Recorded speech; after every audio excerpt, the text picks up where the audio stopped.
The enlightened one, most free, transcending the world, relying on nothing, replete with all virtues, liberates creatures from all states of being.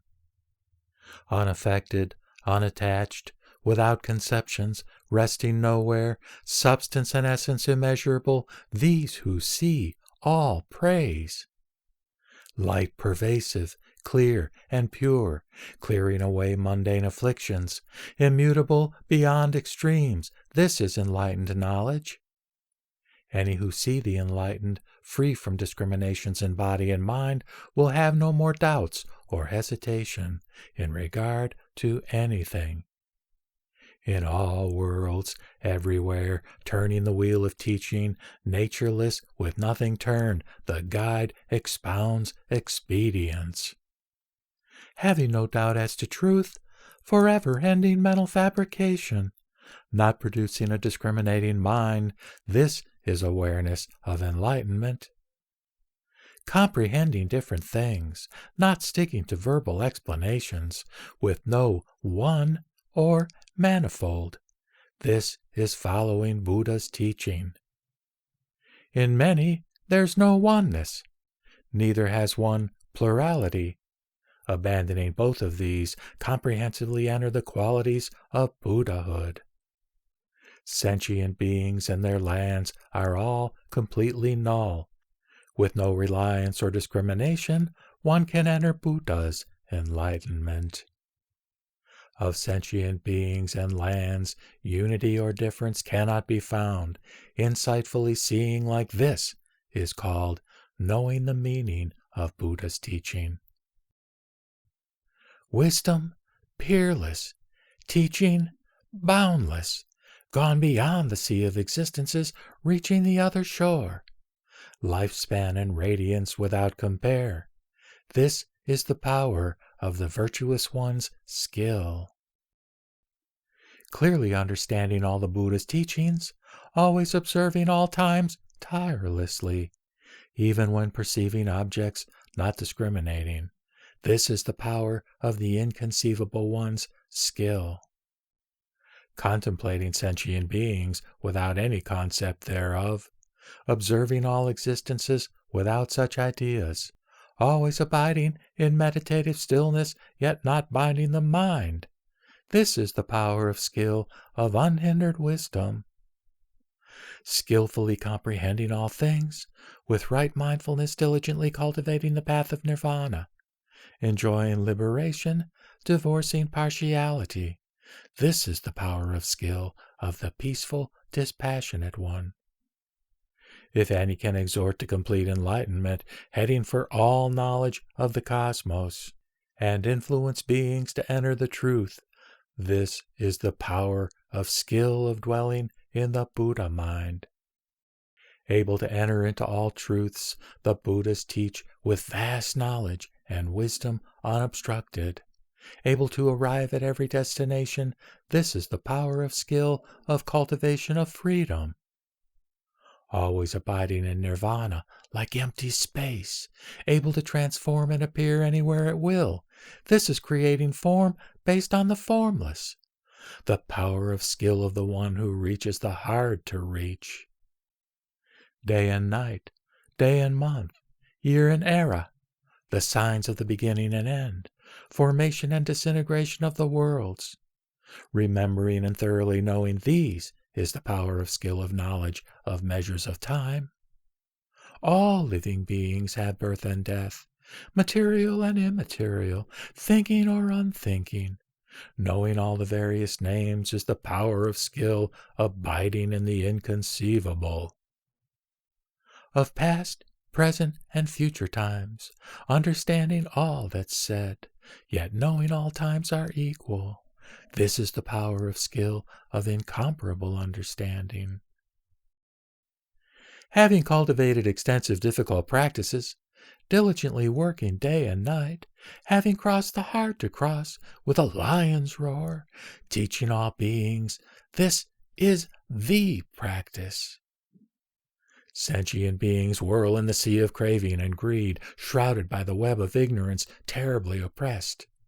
The most benevolent bravely cuts it all away. We vow to do so also. This is the practice. Worldlings have no control, attached to sense desires. Falsely discriminating, they suffer myriad pains. Practicing the Buddha's teaching, always control the mind, vowing to cross over. This is the practice. Sentient beings attached to self enter birth and death, looking for a limit to this. None can be found. Serving all the enlightened to obtain the wondrous teaching, explain it to others. This is the practice. Living beings are helpless, wrapped up in sickness, forever sunk in evil ways, producing the three poisons, the fierce flames of a great fire always burning them. With a pure heart to rescue them, this is the practice. Sentient beings, confused, have lost the right path.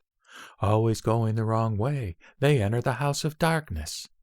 For their sake, lighting the lamp of truth to be a light forever. This is the practice. Sentient beings bob and sink in the ocean of existences. Their troubles are boundless. They have no place to rest. To make for them an ark of truth, to ferry them over, this is the practice. Sentient beings are ignorant and don't see the fundamental. Confused, foolish, crazed, in the middle of danger and difficulty, Buddhas pity them and set up a bridge of teaching with right awareness to let them climb.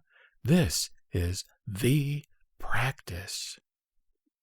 Seeing beings on perilous paths, oppressed by the pains of age, illness, and death, develop unlimited skill and means and pledge to save them all. This is the practice. Hearing the truth, believing without doubt, comprehending essential emptiness without shock or fear, appearing in all realms in appropriate forms, teach all the deluded. This is the practice. In one instant, observing measureless eons, without going, coming, or dwelling, thus comprehending the events of past, present, and future, Buddhas transcend expedience and fulfill 10 powers. With incomparable good repute in all quarters, forever out of trouble, always rejoicing, they go into all lands to explain such a teaching for all. For the benefit of beings, they support the enlightened, attaining a comparable result according to their will. Readily acknowledging all truths, they reveal spiritual powers everywhere. From their first offerings to the enlightened, their minds were flexible and patient. They entered deep meditative concentration and observed the nature of things, exhorting all beings to aspire to enlightenment. Through this, they speedily attained the unexcelled reward. Who seeks truth everywhere with undivided mind to cultivate virtues to full maturity, eliminating all duality of being and non-being, such people truly see the Buddha. Going to all lands and all directions, expounding the sublime teaching for the welfare of the many, abiding in reality without any wavering, such people's virtues are the same as Buddha. The cycle of wondrous teaching turned by the Buddhas are all aspects of enlightenment. If one, having heard, can realize the nature of things, such a person will always see Buddha. If one does not see the 10-powered as empty, phantom-like, though one sees not, as though blind. Discriminating and grasping forms, one does not see Buddha. Having finally divorced attachment, then one can see. Sentient beings are variously different, according to their actions. In the 10 directions, inside and out, it's hard to see them all. The Buddha's body, unhindered, pervading all directions, cannot be completely seen in just the same way. Like unto the infinite worlds in space, without coming or going, pervading the 10 directions, becoming and disintegrating, having no resting place, so does Buddha pervade space in the same way.